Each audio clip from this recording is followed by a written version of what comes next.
श्री सत्यनारायण भगवान व्रत कथा।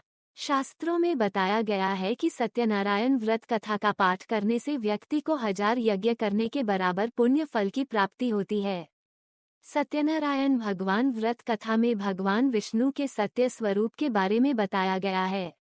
इस व्रत का पाठ करने से घर में सुख समृद्धि का वास होता है और भगवान विष्णु की कृपा बना रहती है। सत्यनारायण व्रत कथा का पहला अध्याय। एक समय की बात है, नैशिरण्य तीर्थ में शनिकादि 88,000 ऋषियों ने श्री सूत जी से पूछा, है प्रभु, इस कलियुग में वेद विद्या रहित मनुष्यों को प्रभु भक्ति किस प्रकार मिल सकती है तथा उनका उद्धार कैसे होगा। हे मुनि श्रेष्ठ, कोई ऐसा तप बताइए जिससे थोड़े समय में ही पुण्य मिले और मनवांछित फल भी मिल जाए। इस प्रकार की कथा सुनने की हम इच्छा रखते हैं। सर्व शास्त्रों के ज्ञाता सूत जी बोले, हे वैष्णवों में पूज्य, आप सभी ने प्राणियों के हित की बात पूछी है, इसलिए मैं एक ऐसे श्रेष्ठ व्रत को आप लोगों को बताऊंगा जिसे नारद जी ने लक्ष्मी नारायण जी से पूछा था और लक्ष्मीपति ने मुनिश्रेष्ठ नारद जी से कहा था। आप सब इसे ध्यान से सुनिए। एक समय की बात है, योगीराज नारद जी दूसरों के हित की इच्छा लिए अनेकों लोकों में घूमते हुए मृत्युलोक में आ पहुँचे। यहाँ उन्होंने अनेक योनियों में जन्मे प्रायः सभी मनुष्यों को अपने कर्मों द्वारा अनेकों दुखों से पीड़ित देखा। उनका दुख देख नारद जी सोचने लगे कि कैसा यत्न किया जाए जिसके करने से निश्चित रूप से मानव के दुखों का अंत हो जाए। इसी विचार पर मनन करते हुए वह विष्णुलोक में गए। वहाँ वह देवों के ईश नारायण की स्तुति करने लगे, जिनके हाथों में शंख, चक्र, गदा और पद्म थे, गले में वरमाला पहने हुए थे।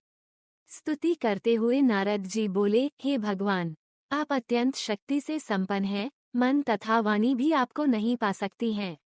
आपका आदि, मध्य तथा अंत नहीं है।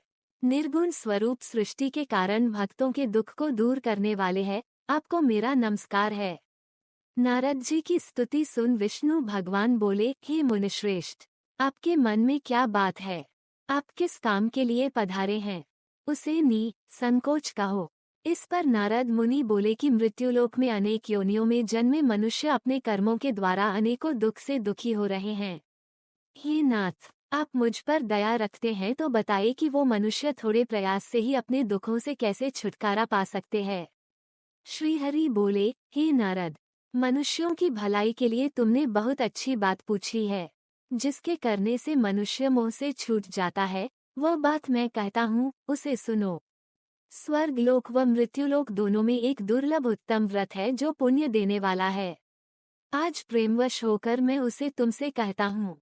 श्री सत्यनारायण भगवान का ये व्रत अच्छी तरह विधान पूर्वक करके मनुष्य तुरंत ही यहाँ सुख भोग कर मरने पर मोक्ष पाता है।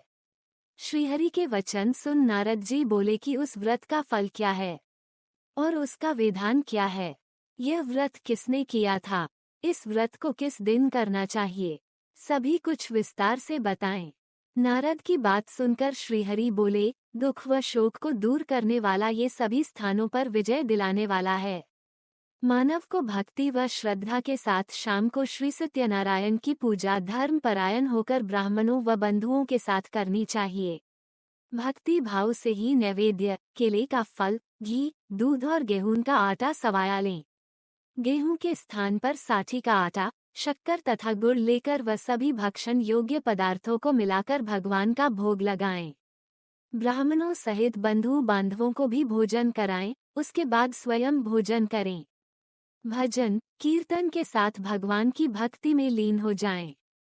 इस तरह से सत्यनारायण भगवान का ये व्रत करने पर मनुष्य की सारी इच्छाएं निश्चित रूप से पूरी होती हैं।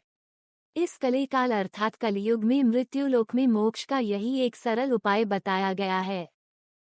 श्री सत्यनारायण व्रत कथा का पहला अध्याय संपूर्ण। बोलिए श्री सत्यनारायण भगवान की जय।